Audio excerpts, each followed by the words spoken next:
Nashik TCS धर्मांतर प्रकरणातील आरोपींनी ज्या रिसॉर्टवर पार्ट्या झोडल्या त्या रिसॉर्टमधून पोलिसांनी महत्त्वाचे पुरावे गोळा केलेत। तसंच या प्रकरणातील आरोपींची कारागृहातील इतर कैद्यांनी धुलाई केल्याचं समजतंय। तर ज्या कंपनीमध्ये हा सगळा प्रकार घडला तिथे सध्या शुकशुकाट आहे, कारण कर्मचाऱ्यांना वर्क फ्रॉम होमच्या सूचना देण्यात आल्या आहेत। कॉर्पोरेट जिहाद प्रकरणामध्ये दिवसभर काय काय घडलं पाहूया हा स्पेशल रिपोर्ट।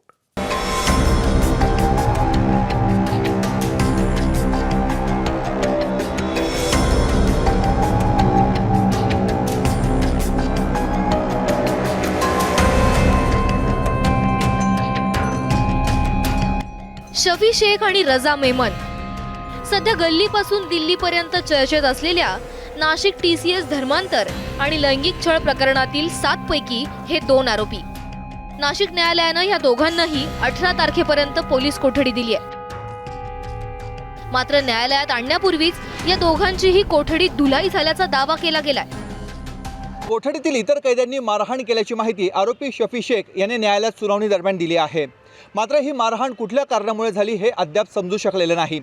नाशिकच्या TCS कंपनी प्रकरणावरून सध्या सर्व स्तरातून संताप व्यक्त होत आहे। कंपनीमधील महिला कर्मचाऱ्यांचं धर्मांतर करून त्यांच्यावर लैंगिक शोषण केल्याचा गंभीर आरोप करण्यात आला आहे। याच कारणामुळे ही मारहाण झाली का, हा आता तपासाचा भाग आहे। दरम्यान हे सगळं रचलेलं षडयंत्र आहे असा आरोप आरोपी रजा मेमनच्या नातेवाईकांनी केलाय। प्रेम प्रकरणाचं प्रकरण ते FIRच्या येतं, FIRच्या कॉप्या येतं, सर्व पोस्ट कॉपी येऊ राहिली, पेस्ट येऊ राहिली। एकच FIR, त्याच्यात काही हे नाही। आक्षेप सर्व RSS वर आहे, बजरंग दलावर आहे, VHP वर आहे, सर्व हिंदुत्ववादी संघटनांवर हात पाणी देऊन आज येतं। त्यांनी रॅली काढली, पूर्ण मुस्लिम समाजाला शिव्या देऊ राहिले। नाशिक मधल्या त्र्यंबक रोडवरील आनंद रिसॉर्टमध्ये देखील SITच्या अधिकाऱ्यांनी छापेमारी केली। आरोपींनी याच रिसॉर्टमध्ये अनेक वेळा पार्ट्या झोडल्याची माहिती तक्रारदार तरुणीकडून पोलिसांना देण्यात आली आहे। त्या माहितीच्या आधारे पोलिसांनी रिसॉर्टमधील CCTV फुटेज आणि गेस्ट रजिस्टर ताब्यात घेतलंय। नाशिकमधल्या TCS कंपनीमध्ये ज्या पीडित महिला आहेत त्या महिलांना ज्या संशयित आरोपी आहेत ते नाशिकमधल्या त्र्यंबक रोड येथे असलेल्या आनंद रिसॉर्टमध्ये या ठिकाणी घेऊन आलेले होते। या संदर्भातले काही पुरावे जे आहेत ते खरं तर SITच्या हाती लागलेले आहे। पोलिसांकडनं या संपूर्ण रिसॉर्टची झाडाझडती घेण्यात आली।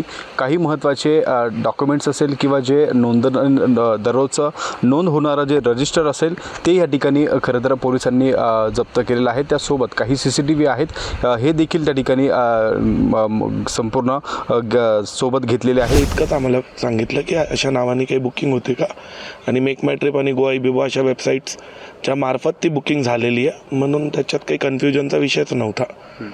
त्यांनी ती बुकिंग केली, त्याच्या अगेन्स्ट आम्ही त्यांना रूम दिली। 2023चा प्रकार आहे। पण किती रूम होते वगैरे? एक रूम होते, 2 रूम होते, एकच रूम होते, एका दिवशी एक रूम होते। असं एकदा किंवा दोनदा आय थिंक त्यांचं आहे बुकिंग, पण ते कोणत्या नावाने वगैरे ते इन्व्हेस्टिगेटिंग टीमलाच तुम्हाला सांगता येईल, कारण की त्यांनी फक्त चेक करून माहिती घेतली।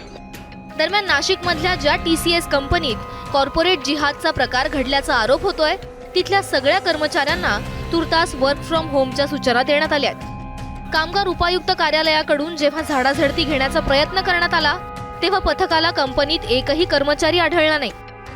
राष्ट्रीय महिला आयोगानं देखील कॉर्पोरेट जिहाद प्रकरणाची दखल घेतली असून 18 तारखेला आयोगाचं पथक नाशिकला भेट देणार आहे। कॉर्पोरेट जिहाद विरोधात नाशिकमध्ये बाईक रॅलीचं आयोजन करण्यात आलं होतं।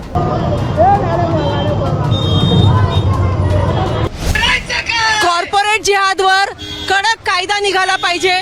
कॉर्पोरेट जिहाद सारख्या कृत्याचा निषेध फक्त रस्त्यावर उतरून नाही तर सरकारने याच्यावर एक कडक कायदा करून या नराधमांना आत टाकलं पाहिजे। की नाशिक पोलीस आणि मान्य मुख्यमंत्र्यांनी जे धाडस करून हे सगळी लिंक उघडून काढली आहे, परंतु या प्रवृत्तींच्या विरोधात कुठेतरी एक सामाजिक एल्गार करण्याची आवश्यकता आहे, आणि तो आज महिलांच्या माध्यमातून ही जागृती होते। महिलांना बळजबरी धर्मांतरण केलं जातं, याचा जाहीर निषेध आम्ही सगळ्याजणी करतो आहे।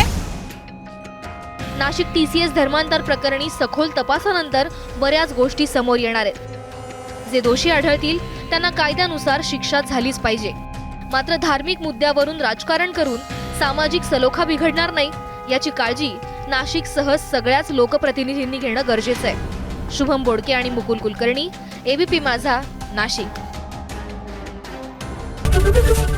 ABP माझा, उघडा डोळे बघा नीट।